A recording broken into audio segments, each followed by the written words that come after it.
Right now, there are 44 House races yet to be called. Republicans currently leading with 204 seats. Democrats have 187. Either party needs 218 seats for a majority. And in the Senate, Republicans have secured 49 seats. Democrats have 48. The GOP needs 51 seats for a majority. Democrats need only 50. And it all comes down to Senate races in 3 states. We're talking Georgia, Arizona, and Nevada. Our NewsNation correspondents are live in those states with the very latest on where the races stand. But first, let's go to NewsNation correspondent Tom Dempsey with a look at the big picture, Tom. Hey, Nicole. Yeah, at this hour, the latest projections from Decision Desk HQ show a possibly split Senate and Republicans just one more flipped seat away from taking the majority in the House. But as we just saw a little bit in that news conference with President Joe Biden, he's really taking a, triumphant tone when it comes to these election day results. In fact, we want to show our viewers what he said earlier about how the country avoided that red wave. Take a listen.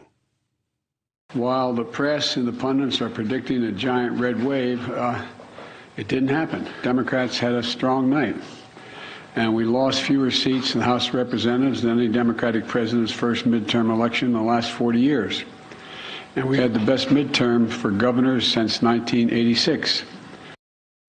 Again, at this hour, the latest Decision Desk HQ results show Republicans need to net a gain of just one more seat to gain control of the House, with dozens of races still waiting to be called in states like California, Arizona, and Nevada. Over in the Senate, control will come down to Arizona, Nevada, and Georgia, where ballots are still being counted at this hour, and the races are too close to call. For President Biden, though, the midterm results did bring some silver lining. Democrats really mitigated some expected losses. Meantime, former President Donald Trump could face some pushback as his endorsements in key battleground states came up short. We're talking about candidates like Dr. Oz and Doug Mastriano in Pennsylvania. How this will affect his 2024 decision or his odds of winning if he runs remain unknown. But in an exclusive interview on Tuesday, NewsNation asked directly about his impact on the midterm races.